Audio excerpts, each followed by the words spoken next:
Right now, I'm making concrete pipes for blowing up.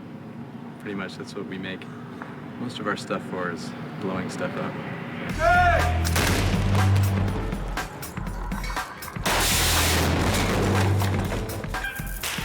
Every time you see a spaceship crash into the ground, be it in, Planet of the Apes or Independence Day, it's a miniature. The scale of this is massive. And to get that scale and debris and fire and everything, nothing can compete with a miniature. Things that would be destroyed or be huge event locations where things would just shatter.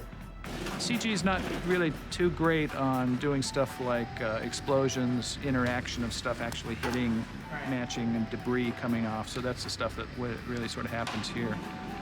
There's just a lot of serendipity or randomness that happens. We can pick up a lot of that detail that we wouldn't otherwise be able to get.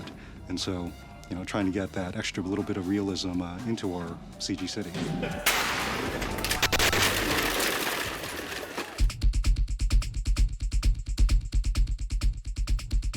Seems like the person's probably just about this tall. When they say you're going to work on the model unit, you imagine these tiny little models, little figures, and then you realize when you arrive that, either something that's even 10th scale or 3rd scale or 5th scale is still huge.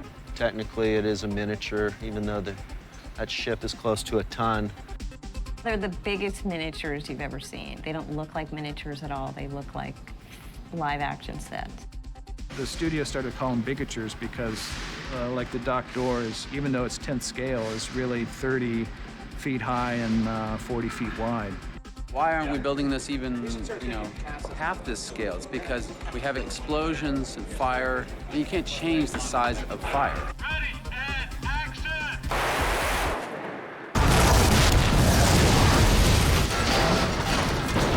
Ready and action! On this film, we pretty much started out with the digger, which is our key actors, our players in this. We built part of a 5th scale digger and a 10th scale digger. They built a shape of the finished digger, essentially, but with absolutely no features on it whatsoever, but very heavy. It weighed a couple of 100 pounds, I think, and so they could drop it in a controlled manner into the specially constructed 1 to 10 scale pipes. This is going to be where the digger plunges into the lower dock set. These pipes are pyrosil and aluminum, and they're going to crush down to simulate real pipe. Should be good.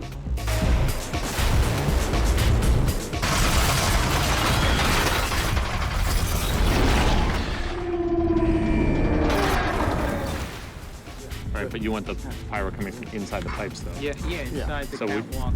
It was difficult to build these complex environments and make all of the reactions happen properly. That the explosions, the pipes that would flip up into frame, the debris that would fall, tried to capture as much of that as possible. Action!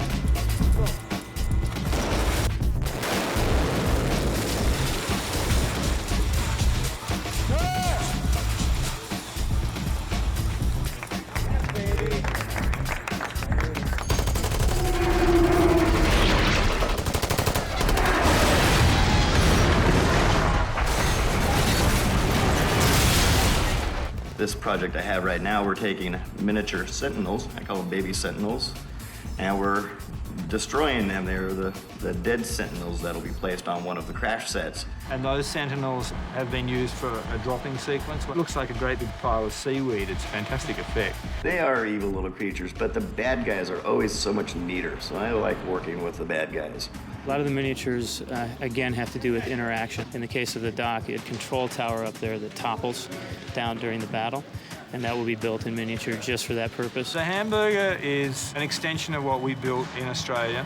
They built like the top 20 feet of this in live action, and we've built everything above that. And this tower will be in a giant room that'll be generated in computer graphics. Primarily, it's for where they need to go really close so that you don't have to go and render the whole thing out for that. There's a lot of fine detail surface area on this one. They'll build all the core structures out of wood and steel. It's got to be steel because they're going to be crashing this crane over the side of this tower. This is the crane. This goes up on top, and this thing could spin all the way around. Even at 10th scale, it's an extremely large model. To do the motion control photography on it, we had to build a motion control crane. That's one of the largest motion control cranes in the world. We finished weighing, and it weighs 5,100 pounds, the whole model. And the crane top that's going to fall is 800 pounds, which is scary and exciting all at the same time. That tower has been absolutely beautifully designed, and now we're going to see it destroyed.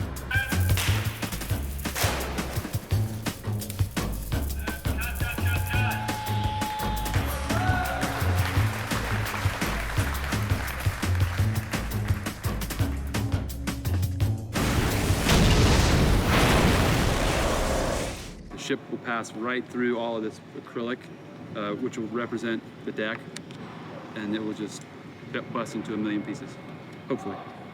Oh, yeah. Or 1,000 pieces. Unless we make it too strong, and then the ship's going to stop. So this is what we came up with for the finale of the Mjolnir into Zion to save the day. The Mjolnir, I put these scales on it, or these big metal plates. That gives extra detail because they're these plates that you can like break chunks off, like it broke, skidded against something. The actual doors. Yes. Yeah, I think each one is like 3,500 pounds. The gate, we must have the biggest gate. We need this gigantic mechanical, machinery-driven gate. This door behind me was the biggest roll aid shot for me. It had the most possibilities for absolute failure.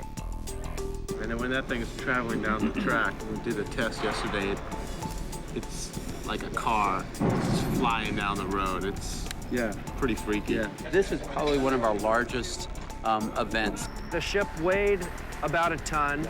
It had to go pretty fast. It had to make a turn. And then while it was making the turn and squeaking through the door and blowing up, it was dropping and rolling, and the nose was sliding over. So this was a pretty big deal. We have 5 cameras, and it takes us days to set up these shots. We're all a little nervous if we're not sure whether it's gonna be right or not. We're crossing our fingers. All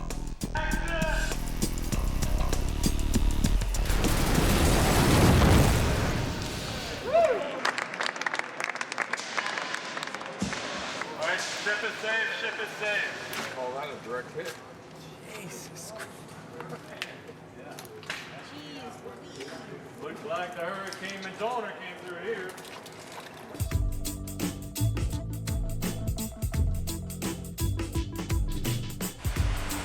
There are so many things that can be achieved by having the background into which they can put a digger or whatever it might be. They start off with a basis and then they can add to it. Computer graphics and the miniatures are actually integrated into every shot. So you'll have CG models, you'll have hand-built models, you'll have computer graphic pyro layered on top of real pyro, and ideally the blend will be seamless. Like taking the old-fashioned way of movies and blending it with the most modern way of doing movies and trying to get the best elements out of each.